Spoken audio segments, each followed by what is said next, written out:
Hi everyone, welcome in mix 2.0। दोस्तों, MTS का जो फॉर्म निकला है उसे किस तरह से भरना है, अगर आप चाहें तो खुद से भी अपने मोबाइल से भी आप आराम से भर सकते हैं। उसके लिए दोस्तों एक लिंक है जो आपको डिस्क्रिप्शन में मिल जाएगा। और ये यही आप साइट देख रहे हैं, यहाँ पे यही वेबसाइट है। आप इसे भी लिखिएगा ssc.nic.in। इस पे आप क्लिक कीजिएगा तो डायरेक्ट आपको इसी पेज पे लेके आएगा। ठीक है, जहां से आप फॉर्म को अप्लाई कर सकते हैं। तो दोस्तों, इसे फॉर्म भरने के लिए अगर आप एसएससी का कभी भी फॉर्म भरे हैं तो दोस्तों आपका जो रजिस्ट्रेशन नंबर है वो परमानेंट एसएससी में का नियम है कि जो एक बार रजिस्ट्रेशन होने के बाद वही आपका रजिस्ट्रेशन नंबर रहता है। और अगर आप एसएससी का फॉर्म कभी नहीं भरे हैं तो दोस्तों उसके लिए क्या करना है मैं यहाँ से बता रहा हूँ। यहाँ से आपको क्या करना है कि दोस्तों ये रजिस्ट्रेशन जो है दिया हुआ है new register now, new user के लिए। दोस्तों यहाँ पर देख रहे हैं न्यू यूजर के लिए दिया हुआ है रजिस्टर नाउ। इस पे आपको क्लिक करना है। तो इस पे क्लिक करने के लिए आपको मैं सिर्फ यहाँ बता देता हूँ कि आप एक बार रजिस्ट्रेशन कर लीजिएगा, फिर आपका वो परमानेंट बन जाएगा। तो रजिस्टर करने के लिए आपको नया है अगर आप, तो इस पे आप क्लिक कीजिएगा तो आपको रजिस्ट्रेशन करना पड़ेगा। इसके बाद जब रजिस्ट्रेशन हो जाएगा तो आपसे आपको वहाँ पे यूजर आईडी और पासपोर्ट मिलेगा। उससे फिर आपको लॉगिन होके फॉर्म को भरना है। लेकिन जो कैंडिडेट पहले से भर चुके हैं और उन्हें यूजर आईडी और पासपोर्ट नहीं मालूम है तो वो कैसे निकाल सकते हैं, हम उनके लिए भी बताएंगे। तो यहाँ से आप लोग देख सकते हैं कि ये खुल गया आपका रजिस्ट्रेशन के लिए। तो आप यहाँ से अगर आपके पास do you have Aadhaar card यहाँ पे है तो यस नो जो भी है कर लीजिएगा और आप यहाँ आधार नंबर डाल दीजिएगा। इसके बाद फिर वेरीफाई आधार नंबर फिर से आपको डालना है।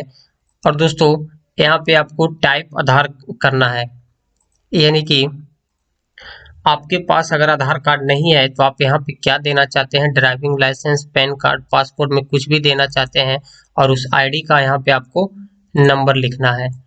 फिर दोस्तों आपको नाम लिखना है।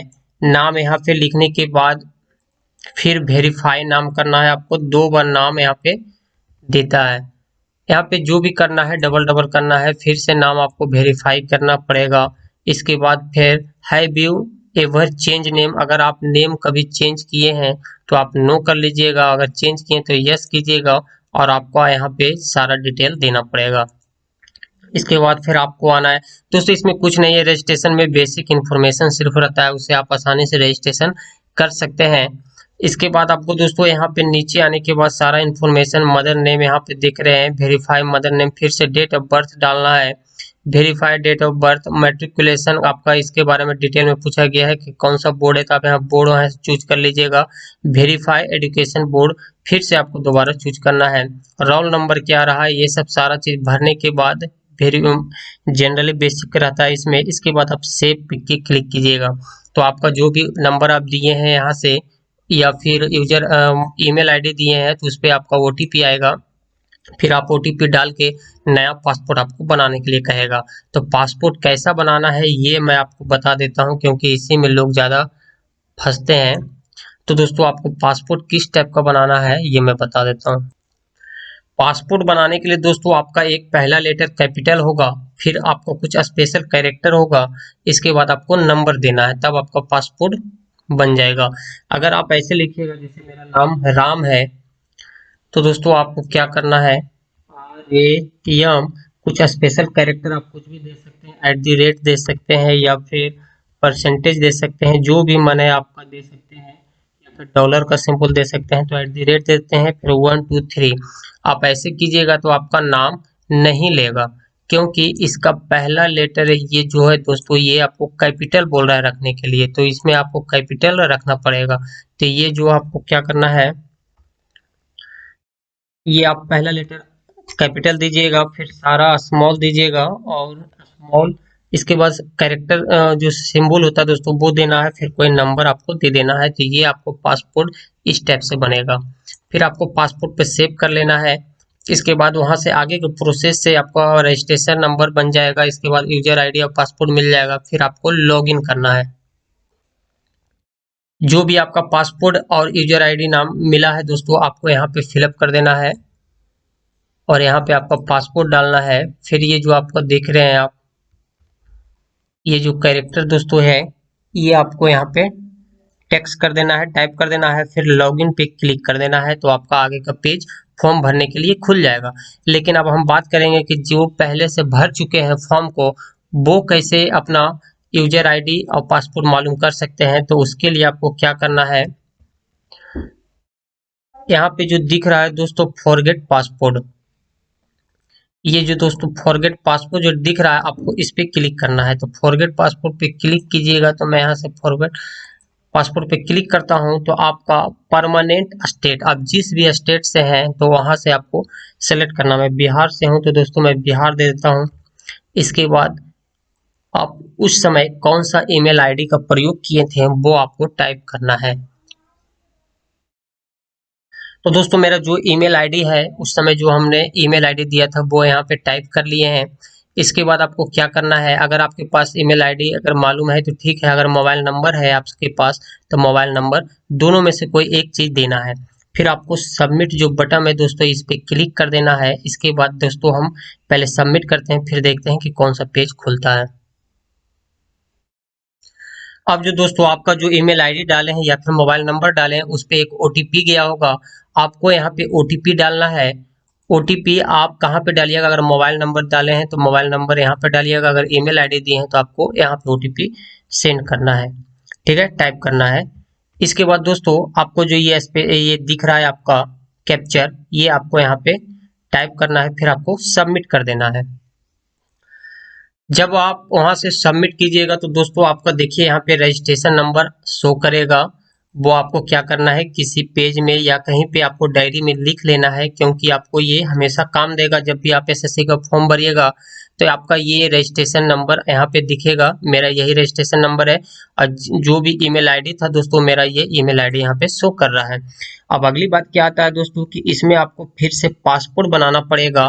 तो पासपोर्ट बनाने के लिए मैं अभी तुरंत बताया हूँ दोस्तों कि इसमें आपको किस तरह से पासपोर्ट बनाना है।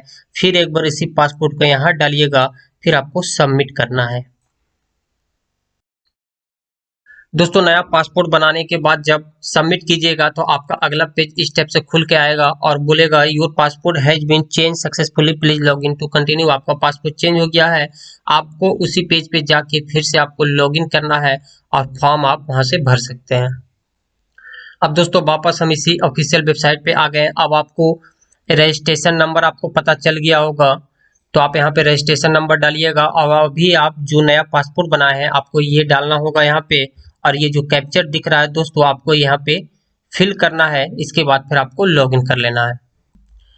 तो लॉगिन करने के बाद दोस्तों आपको इस तरह से कुछ देखने को मिलेगा। तो आप यहाँ से अप्लाई कर सकते हैं। अगर आप फॉर्म को अप्लाई कर लिए हैं तो आप यहाँ से प्रिंट कर सकते हैं, यहाँ पे आपको दोस्तों पेमेंट का भी ऑप्शन मिल जाएगा।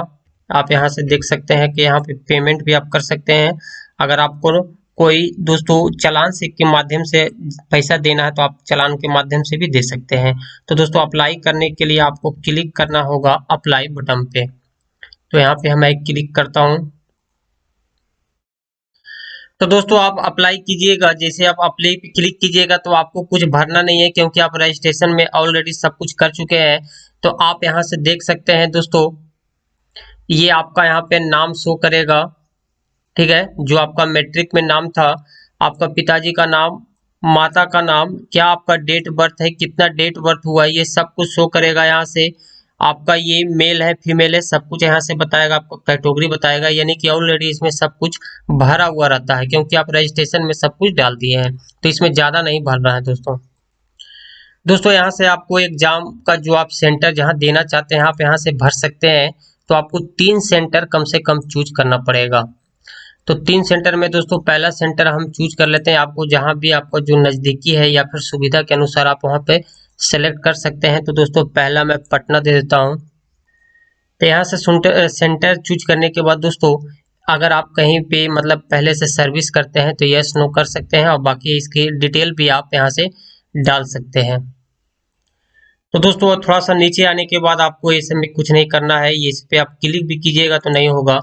फिर आपको नीचे आने के बाद आपको क्या करना है, थोड़ा और नीचे आते हैं। इसके बाद बेजर सीकिंग एज रिलैक्सेशन, आप यहाँ पे देख रहे हैं कि दोस्तों ये जो ये जो स्टार लगा हुआ रहता है, यहाँ पे आप फॉर्म को जो रहता है उसको यस नो या फिर कुछ भी भरने का रहता है तो आप कीजिएगा, तभी आगे बढ़ सकते हैं। तो इसको आपको भरना पड़ेगा। तो दोस्तों अगर आप एज में छूट चाहते हैं तो आप यहाँ से एज में छूट ले सकते हैं। अगर आप ओबीसी कैंडिडेट हैं या फिर एससी एसटी कैंडिडेट है तो आप ओबीसी के लिए 3 वर्ष और एससी एसटी कैंडिडेट के लिए 5 साल का छूट मिलता है। तो आप अगर लेना चाहते हैं तो यस कीजिएगा, और अगर नहीं लेना चाहते हैं तो आपको नो करना है। अगला नंबर स्टेप में आता है दोस्तों सीरियल नंबर 19 में। अगर आप यहाँ से देख सकते हैं तो ये बोला है कि आप किस शहर में जॉब करना चाहते हैं, इसी टाइप से आपको इसमें भरना है। अगर आपको दोस्तों अगर आप सारा से सेलेक्ट कर लिए हैं, आपको बाकी ये घर बच गया है, ये जो बॉक्स है ये बच रहा है। अगर आप वहाँ पे नहीं करना चाहते हैं, ये कुछ ही शहर में आप करना चाहते हैं, यहाँ पे आप टाइप कर दिए हैं, तो दोस्तों ये बाकी जो बच रहा है उसे आप यक्स यक्स या फिर क्रॉस क्रॉस कर दीजिएगा, तो वो आपका फॉर्म पूरा ले लेगा। तो दोस्तों इसके लिए आपको क्या करना है, आपको नीचे आना है। अगर आपको कैसे पता चलेगा कि किस शहर का क्या कोड है, तो आप यहाँ से डिटेल पे क्लिक कीजिएगा। डिटेल पर क्लिक करने के बाद दोस्तों आप देख रहे हैं चंडीगढ़ का ए का कोड है, जम्मू एंड कश्मीर का बी का कोड है। तो ऐसे आप पहले कॉपी में लिख लीजिए, दिल्ली का जी का कोड है, और उसी रूप से आपको भरना है। जहां आप करना चाहते हैं पहला आप उसी का कोड डालिएगा। इसके बाद आप यहाँ से नीचे आने के बाद आप क्लोज कर दीजिएगा। यहाँ से फिलअप करने के बाद नीचे आइएगा तो हाईएस्ट एजुकेशन क्वालिफिकेशन आप कहाँ तक पढ़े लिखे हुए हैं यहाँ पे, या फिर आपका लास्ट क्वालिफिकेशन क्या है, आपको यहाँ से सेलेक्ट करके डालना है। तो दोस्तों हम बीकॉम किए हैं, मेरा बीकॉम फाइनल हो गया है। तो दोस्तों हम यहाँ से बीकॉम सेलेक्ट कर लिए हैं। इसके बाद आपको यहाँ पे क्या सिलेक्ट करना है, 21 नंबर में आप देख रहे हैं कि detail of qualifying education qualification. तो दोस्तों एमटीएस जो है मैट्रिक पे भरा जा रहा है, इसके लिए आपको मैट्रिक ही स्टैंडर्ड आपको सेलेक्ट करना है। इसके बाद दोस्तों आप मैट्रिक कहाँ से किए हैं, तो वो आपको ये आपको पास है तो आप पासिंग कर दीजिएगा। और दोस्तों आपका पासिंग ईयर कितना रहा, तो वो आपको यहाँ से सिलेक्ट करना है। तो पासिंग ईयर आप यहाँ से डाल सकते हैं, तो मेरा है ये 2009। इसके बाद कौन सा आपका दोस्तों स्टेट रहा है, तो आप स्टेट भी यहाँ से सेलेक्ट कर सकते हैं। तो मेरा बिहार है तो आप बिहार सेलेक्ट कर दीजिएगा। इसके बाद आपका कौन सा यूनिवर्सिटी है, तो दोस्तों आपको ये यहाँ पे डालना है। यहाँ से दोस्तों आप किस स्टेट से हैं, इसको आप भरने के बाद दोस्तों आपका कौन सा बोर्ड है, आप बोर्ड सिलेक्ट कर सकते हैं यहाँ से। इसके बाद आपका क्या रोल नंबर रहा था मैट्रिक में, वो आप यहाँ से डाल दीजिएगा। फिर दोस्तों आपको कितना परसेंटेज आया था वो आपको डालना है, और ये सीबीएसई जो बोर्ड होता है दोस्तों इसके लिए है। इसके बाद आपको नीचे आना है। यहाँ से फोटो के लिए आप देख सकते हैं कि फोटो थोड़ा चेंज कर दिया है दोस्तों, कि आपको नज़दीक का ही फोटो, कम से कम 3 महीना पहले का ही फोटो आपको यहाँ पे डालना है।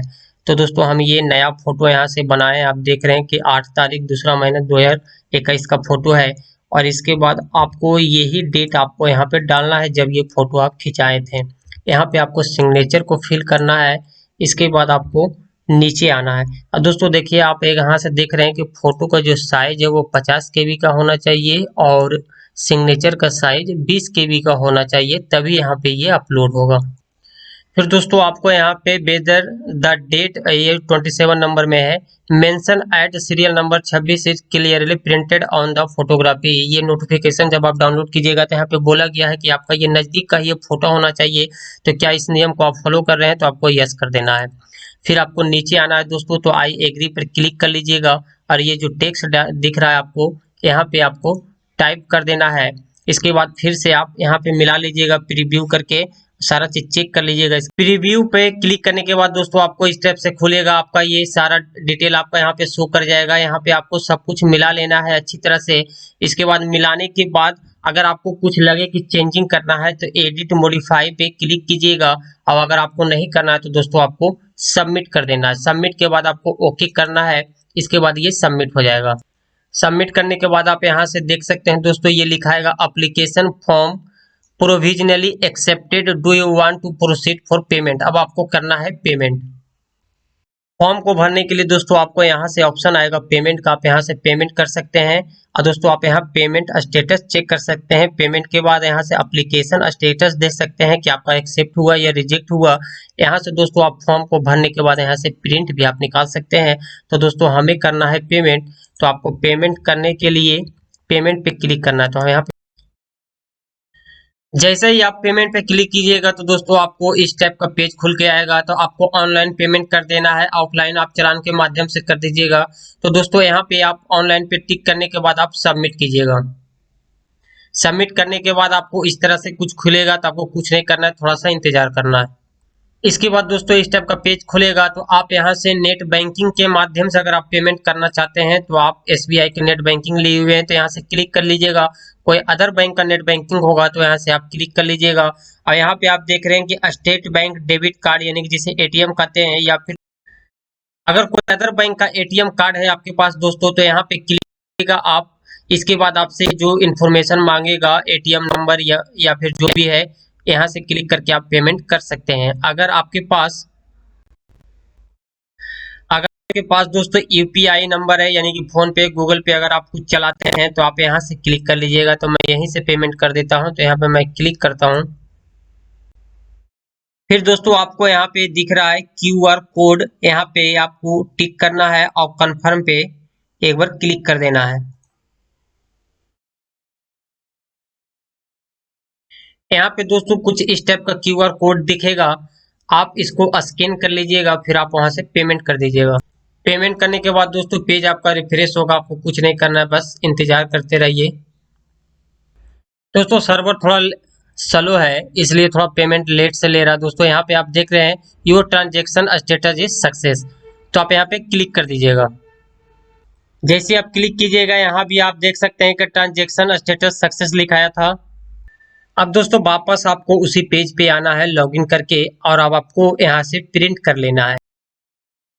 जैसे ही आप प्रिंट पे क्लिक कीजिएगा तो आपका इस पेज ऐसे पेज खुलेगा। इस पेज पे आपको लेके आएगा। आप यहाँ से पेज को प्रिंट कर सकते हैं। अगर प्रिंटर नहीं है तो दोस्तों आपको क्या करना है, यहाँ पे सेव एज पीडीएफ, जैसे यहाँ पे कोई रहेगा तो मेरे पास इप्सन का है तो दोस्तों मैं यहाँ पे सेव एज पीडीएफ कर लेता हूँ। मैं प्रिंट नहीं निकालूंगा तो इसको सेव कर लेता हूँ। फिर सेव पर क्लिक कीजिएगा और जहाँ पे आपको सेव करना है वहाँ पे सेलेक्ट करके आप सेव कर सकते हैं।